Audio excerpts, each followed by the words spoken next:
कुंभ राशि। जय माता की मित्रों, मेष लगन की चर्चा कर रहे हैं और फिलहाल अपने पाठों में, फलित पाठों में गुरुदेव की चर्चा को आगे बढ़ाते हुए आज 11वें स्थान की बात करते हैं। एकादश स्थान। अगर गुरुदेव यहाँ पे विराजमान हो तो कैसे फल मेष लगन वालों को प्राप्त होते हैं। तो सबसे पहले तो प्रायकर सब पाठों में हम बोल रहे हैं, उसी चीज़ को वापस इस पाठ में भी आगे बढ़ाते हैं। कुंभ राशि, 3 नक्षत्र धनिष्ठा का तीसरा और चौथा चरण फर्स्ट में आएगा। उसके बाद में शतभिषा नक्षत्र के चारों चरण आएंगे। पूर्वा भाद्रपद का पहला, दूसरा और तीसरा चरण आएगा। धनिष्ठा का स्वामित्व मंगल देव को प्राप्त है, शतभिषा का स्वामित्व राहु देव को प्राप्त है और पूर्वा भाद्रपद का स्वामित्व खुद गुरुदेव को प्राप्त है। अंश बल की बात करें, विषम राशि है तो 6 अंश तक बाल्यावस्था में रहेंगे, चाहे गुरुदेव हो चाहे कोई और ग्रह हो। 12 अंश तक कुमारावस्था में और 12 से लेकर 18 अंश तक युवावस्था में और 18 से लेकर 24 अंश तक वृद्धावस्था में, 24 से 30 अंश तक मृतावस्था में। अब जो पुराने जुड़े हुए हैं और जो नियमित पाठों का अध्ययन कर रहे हैं उनको तो पता है, लेकिन जो नए आए हैं उनको ये बात थोड़ी अलग लग सकती है। हमारा मोटिव क्या है कि एक ही पाठ में आपको इतनी जानकारी मिले, जिसको चाहे आप स्क्रीनशॉट करके रख लो, चाहे आप नोटिंग करके रख लो। क्योंकि जब आप प्रिडिक्शन में जाएंगे, ये वीडियो जो हम आपको पोस्ट कर रहे हैं वो सीखने के पर्पस से है, नहीं कि आप अपनी जन्म कुंडली के अध्ययन के लिए फिर सब ग्रहों का अध्ययन करना पड़ेगा आपको, तब जाके आप किसी लायक बनेंगे, कुछ समझने लायक बनेंगे। तो अगर सीखने के पर्पस से आप जुड़े हुए हैं इन पाठों के अंदर, तो उसके लिए ये जानकारी प्रोवाइड करवाई जा रही है। क्योंकि अंश बल का आप एक अलग चैप्टर देखेंगे, फिर ग्रह कौन सी राशि में कौन कौन से नक्षत्र आते हैं उसका कोई अलग पाठ सुनेंगे या देखेंगे। वैसे ही नवमांश कौन सी राशि में किस तरह से नवमांश आते हैं उनके लिए फिर अलग पाठ पढ़ेंगे या सुनेंगे। तो हमारा कहने का मतलब यही है कि एक ही पाठ में जितनी हमसे कोशिश हो सकती है उतनी चीज़ें आपको प्रोवाइड करवाई जाए, जिससे आप नोटिंग करके रख सकते हैं या फिर आप सुन के याद भी कर सकते हैं। और इन चीज़ों को हर पाठ में दोहराने का मतलब यही है कि आप अगर नोटिंग भी करें तो भी आपकी मेमोरी में इस तरह से फीड हो जाए कि आपको पता चल जाए कि हाँ, गुरुदेव 10 अंशों पे है, तो गुरुदेव 10 अंशों पे है तो इस नवमांश में होंगे इस राशि में होने की वजह से, या 10 अंशों पे होने सम राशि है या विषम राशि है तो वो कौन सी अवस्था में होंगे, अंश बल में बाल्यावस्था में होंगे, कुमारावस्था में होंगे, तो वो आपको पता चलता रहे। और दूसरा, कौन से नक्षत्र के कौन से चरण में होंगे वो भी आपको पता चल जाएगा। तो इसका कारण केवल इतना सा है, क्योंकि नक्षत्रों का और अंश बल का और नवमांश का प्रिडिक्शन में जितना इफेक्ट होता है उससे बहुत ही कम केवल सामने से लगन देख के हम लोग पता करते हैं। केवल लग्न से कि गुरुदेव आपके 11वें स्थान में विराजमान है, पाठ में सुनने को ये मिलता है या पुस्तकों में भी सुनने को ये मिलता है कि कारको भाव नाशाय, मतलब कोई भी कारक ग्रह अगर अपने ही कारक भाव में विराजमान है तो उस भाव का नाश करते। तो क्या ऐसा होता है, उसके लिए आपको पूरी डिटेल आपके दिमाग में होनी या आपको याद होनी बहुत ज़रूरी है। क्योंकि ये सब चीज़ें हर जगह लागू नहीं होती है। राशियों का अपना महत्व होता है, नक्षत्र का अपना महत्व होता है और कौन से नवमांश में बैठे हैं उसका भी अपना महत्व है। कोई भी लगन कुंडली से अगर गुरुदेव 11वें स्थान में, तो गुरुदेव का खुद का कारक भाव है, तो क्या उसके कारकत्व जितने भी है वो सब समाप्त हो जाएंगे? क्या उस भाव में बैठने की वजह से उनके जितने भी कारकत्व है उनके फल हम लोगों को प्राप्त नहीं होंगे? तो फिर जीवन कैसे चलेगा? आप थोड़ा सोच के देखिए कि हर जातक की कुंडली में गुरुदेव को सबसे ज़्यादा कारक भावों का स्वामित्व प्राप्त है, चाहे आपका लगन कोई भी हो। लेकिन गुरुदेव हमने लिख भी रखा है, कारक भाव दूसरा, 5वां, 9वां और 11वां, मतलब मेन जो जिसके द्वारा आदमी की उन्नति होती है। आपका भाग्य भाव है, लाभ भाव है, आपका ज्ञान का भाव है, पुत्र का भाव है, और आपका धन का भाव है, वो सबके कारक गुरुदेव है। और गुरुदेव अगर अपने स्थान में बैठने की वजह से उनको अगर पीड़ा मिल गई तो ये सब भावों के फल क्या नहीं मिलेंगे। तो ये थोड़ी मतलब क्या है कि जब सुनते हैं ना तो थोड़ा मन में थोड़ा खराब लगता है ये सब चीज़, क्योंकि आप डीप स्टडी में जाओ, आप थोड़ा अंदर में घुसो उसके। आप घर के बाहर से केवल देख लेते हो कि नहीं घर के अंदर कोई नहीं है, ये गलत है। आप घर के अंदर जाना पड़ेगा आपको कि घर में कोई है कि नहीं है, पूरी इंक्वायरी करनी पड़ेगी आपको, तब जाके समझ में आएगा नहीं घर में बहुत मेंबर है भाई। बाहर से लग रहा है ऐसा कि घर में कोई नहीं है, क्यों? ये लोग आवाज़ नहीं दे रहे। जिस भी किसी के घर में जाते हैं वहाँ पे हल्ला गुल्ला आपको नहीं मिलता है, और आप बाहर से ही सोच लेंगे कि घर में कोई नहीं है, तो वो फिर वो मतलब कुंडली प्रिडिक्शन में बहुत गड़बड़ हो जाएगा मामला। तो जब भी आप कुंडली प्रिडिक्शन में जाओ तो पूरी तरह अध्ययन करो, उसके बाद में ही किसी को प्रिडिक्शन बताओ। जब तक आपका अध्ययन कंप्लीट नहीं हो, जब तक आपका अभ्यास कंप्लीट नहीं हो, तब तक हमेशा बोलते हैं हम, किसी को प्रिडिक्शन देना बहुत गलत हो जाता है कि 11वें स्थान में गुरुदेव है, हम लोग डायरेक्ट बोल दिया कि आपके तो धन के मामले में, पुत्र संतति के मामले में, ज्ञान के मामले में, लाभ के मामले में, भाग्य के मामले में आपके साथ तो प्रॉब्लम रहेगी हमेशा। ये गलत चीज़ है। मतलब आदमी कोई पीड़ित होता है कोई वजह से, कोई तकलीफ से, तब वो आदमी ज्योतिषी के पास आता है। ज्योतिषी का मतलब ये नहीं है कि आप उसको डर दिखा के और ज़्यादा पीड़ा दे दो। ज्योतिषी का मतलब ये है कि कोई जातक अगर डर की वजह से, किसी ने कोई डर डाल दिया उसके अंदर, उसकी वजह से अगर वो आपके पास आया है, तो आप उसको, उसकी तकलीफ को दूर नहीं कर सकते, लेकिन कम से कम गाइडेंस तो दे सकते हैं, अच्छे से बता तो सकते हैं। लेकिन बस वही बात है, अच्छे से बताने के लिए खुद में भी वैसा होना पड़ेगा ना। तो चलिए आगे बढ़ते हैं। गुरुदेव 11वें स्थान में, गुरुदेव 11वें स्थान में जैसा हमने पहले ही बताया कि इस तरह से बोला जाता है कार को भावनाश है, लेकिन यहाँ पे आपको ये भी देखना पड़ेगा कि गुरुदेव आपके भाग्य स्थान के स्वामी हैं और गुरुदेव आपके व्यय स्थान के भी स्वामी हैं। और वो अगर 11वें स्थान में बैठते हैं तो धनी, मानी, लोक पूज्य, पैसे की कमी नहीं, और 11वें स्थान में बैठने की वजह से उस स्थान को और ज़्यादा ब्रॉड बना देते हैं। तो ऐसा इंसान भाग्यशाली होता है, ऐसा इंसान सच्चरित्र होता है, ऐसा इंसान दूसरों का भला करने वाला आता है, ऐसा इंसान कोई भी काम में हाथ डालेगा उसमें लाभ की प्राप्ति होगी। लेकिन थोड़ी बहुत प्रॉब्लम यहाँ पे गुरुदेव अकेले बैठने की वजह से आपको प्राप्त होगी, क्योंकि कुंभ राशि है, शनिदेव की मूल त्रिकोण राशि है।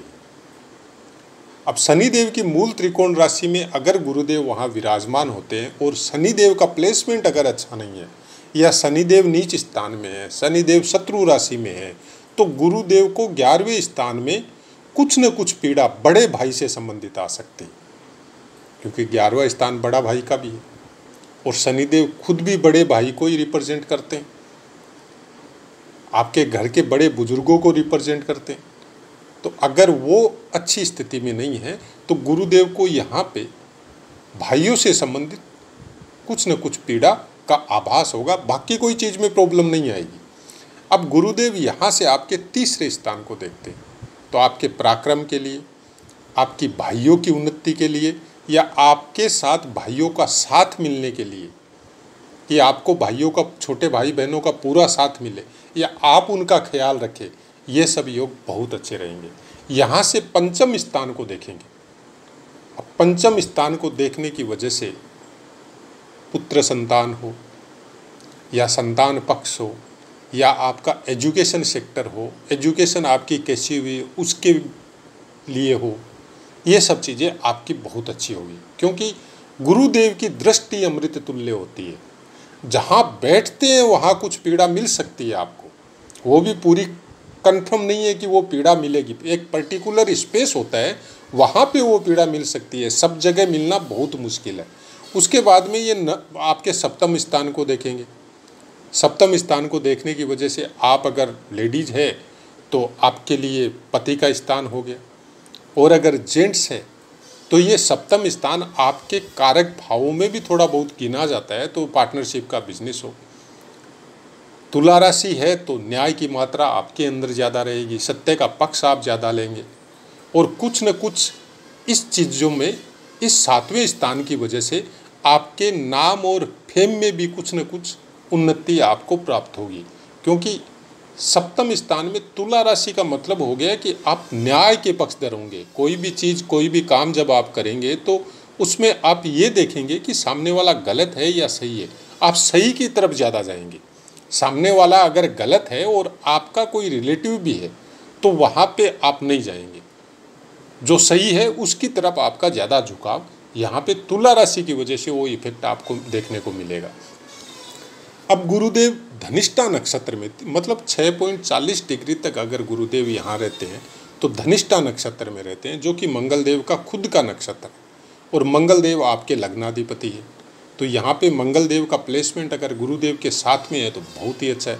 अगर मंगल देव का प्लेसमेंट लगन में है या और कोई अच्छे स्थानों में है तो भी यहाँ पे गुरुदेव का जो फल है भाग्याधिपति होने से और मंगल देव के साथ जुड़ाव होने से, लग्नाधिपति होने की वजह से यहाँ पे आपका फल बहुत अच्छा रहेगा। पीड़ादायक समय वो है कि शतभिषा नक्षत्र में, मतलब आपके 6.40 डिग्री से लेके और 20 डिग्री तक शतभिषा नक्षत्र रहता है। अब शतभिषा नक्षत्र का स्वामित्व राहुदेव को प्राप्त है। राहुदेव कहाँ विराजमान है वो ज़्यादा ज़रूरी है देखना। अगर आपकी कुंडली में राहुदेव अच्छे स्थानों में प्लेस है, अच्छे योगों में प्लेस है, अकेले है या किसी के साथ है, तो उसके अनुसार वहाँ पे पीड़ा या बहुत जल्दी उन्नति, अगर वो योग कारक है और अच्छे स्थानों में है तो आपकी उन्नति में बहुत ज़्यादा सहायक होंगे। बहुत फटाफट आपको उस काम में, जो भी काम आप कर रहे हैं, आपको फेमस भी करेंगे और आपको सफल भी बनाएंगे। लेकिन अगर वो पीड़ा कारक है, गलत स्थानों में प्लेस है, कहीं से गुरुदेव के ऊपर दृष्टि जा रही है गलत स्थान में बैठने से, तो फिर कुछ न कुछ पीड़ा का आभास या 11वें भाव में गुरुदेव प्लेस हो, शतभिषा नक्षत्र में प्लेस होने की वजह से आपको प्राप्त होंगे। अगर पूर्वा भाद्रपद नक्षत्र में है, मतलब लास्ट के 10 अंश, 20 अंश के बाद में 30 अंश तक अगर गुरुदेव 11वें स्थान में है तो गुरुदेव का खुद का नक्षत्र है। यहाँ पे गुरुदेव अगर अकेले भी प्लेस होते हैं तो आपको बहुत अच्छा फल प्राप्त होता है। और अगर दूसरे ग्रह के साथ, चाहे राहु हो, चाहे शनि हो, चाहे किसी के भी साथ अगर गुरुदेव यहाँ पे प्लेस होते हैं तो उसको भी अच्छा बना देंगे, क्योंकि गुरुदेव अपने नक्षत्र में बहुत ज़्यादा पावरफुल हो जाते हैं और उनको फिर, मतलब उनको मैनेज करना मुश्किल होता है, वो खुद मैनेज करेंगे दूसरे को। अगर किसी के साथ विराजमान हो जाए पूर्वा भाद्रपद नक्षत्र में तो फिर यहाँ पे बहुत अच्छा फल गुरुदेव को प्राप्त होगा। हालांकि अगर अकेले भी रहेंगे तो अच्छा फल प्राप्त होगा आपको। तो मित्रों, ये सब पाठ देने का कारण केवल इतना है कि कम समय में एक छोटे से वीडियो में आपको पूरी डिटेल मिले और उसके अनुसार आप अपनी जो ज्योतिष सीखने की जो यात्रा है उसमें आप आगे बढ़े, वो भी सुचारू रूप से सही तरीके से सीख के। क्योंकि फलों के लिए, प्रिडिक्शन के लिए किसी एक ग्रह को जिम्मेदार नहीं बना सकते आप, सब ग्रहों का, सब लग्नों का, सब नवमांशों का। अब गुरुदेव केवल एक स्थान में प्लेस होके अगर हम लोग कारको भावनाशय का सूत्र लगा देंगे वो बहुत गलत है, क्योंकि लग्न कुंडली की अपना महत्व है, तो चंद्र कुंडली का भी बहुत बड़ा महत्व है। उसके अलावा फिर सूर्य कुंडली का भी महत्व है। और नवमांश, जैसा कि हम डेली बताते हैं कि 3.20 तक तुला का नवमांश रहेगा। गुरुदेव अगर कुंभ राशि में है तो 6.40 डिग्री तक वृश्चिक का नवमांश रहेगा, 10 डिग्री तक धनु का नवमांश रहेगा, 10 के बाद में 13.20 डिग्री तक मकर का नवमांश रहेगा और 16.40 डिग्री तक कुंभ का नवमांश रहेगा, 20 डिग्री तक मीन का नवमांश रहेगा, 23.20 तक मेष का नवमांश रहेगा, 26.40 तक वृष का नवमांश रहेगा और 30 डिग्री तक मिथुन का नवमांश रहेगा। तो ऐसे ही नवमांश के हिसाब से अगर आप अपने गुरुदेव की प्लेसमेंट देखेंगे और अच्छे नवमांश में अगर प्लेस है, देव और नर नवमांश के स्वामी में प्लेस है, तो फिर वो गुरुदेव का फल यहाँ पे बहुत अच्छा होगा। लेकिन शत्रु नवमांश हो या फिर नवमांश कुंडली में जाके अष्टम या द्वादश या 6 स्थान में प्लेस हो जाए, तब उन फलों में कमी आपको महसूस होगी। लेकिन केंद्र में हो, अच्छे नवमांश में हो, नर या देव नवमांश में हो तो फिर गुरुदेव का फल आपको बहुत अच्छा प्राप्त होगा। किसी एक ग्रह को प्रिडिक्ट करके कभी भी कोई भी कुंडली का फलादेश समझ के अगर कुछ गलत नज़र आ रहे हैं तो उससे मोरल डाउन करना ये बहुत गलत होता है, क्योंकि जितना हम लोगों को नज़र आ रहा है वो ही सही हो, ये कहीं से भी सही नहीं है। अगर आप चंद्र कुंडली के हिसाब से जाएंगे तो हो सकता है गुरुदेव आपके लगन में आ जाए, हो सकता है आपके सप्तम स्थान या थर्ड हाउस में आ जाए। अगर सूर्य कुंडली के हिसाब से जाएं तो उसका भी अपना एक महत्व है, उसके हिसाब से प्लेसमेंट चेंज हो सकती है। तो सब प्लेसमेंट का सब फल आपको कागज़ पे नोट करके रखना पड़ेगा। उसके बाद में आपको अपने ऊपर अप्लाई करना पड़ेगा कि आपका काम कैसे चल रहा है। गुरुदेव से संबंधित कि धन का मामला हो, ज्ञान का मामला हो, अपनी संतान का मामला हो या लाभ का मामला हो, आपको किस तरह से आपके जीवन में वो सब चीज़ आपको मिल रही है, तब जाके आपको हकीकत समझ में आ जाएगी। इसलिए हम बोलते हैं कि हर कुंडली पे अभ्यास सबसे ज़्यादा ज़रूरी है। किसी भी ग्रह को प्रिडिक्ट करने से पहले, प्रिडिक्शन देने के पहले आपका अभ्यास बहुत ज़्यादा होना पड़ेगा। अनेक तरह तरह की कुंडलियों पे आपका अभ्यास होना पड़ेगा, तब जाके कुछ समझ में आता है कि नहीं, ऐसा होने से ऐसा भी हो सकता है। तो आशा है मित्रों पाठ समझ में आया होगा। वो अपनी वाणी को विराम देते और आपसे आज्ञा लेते। जय माता।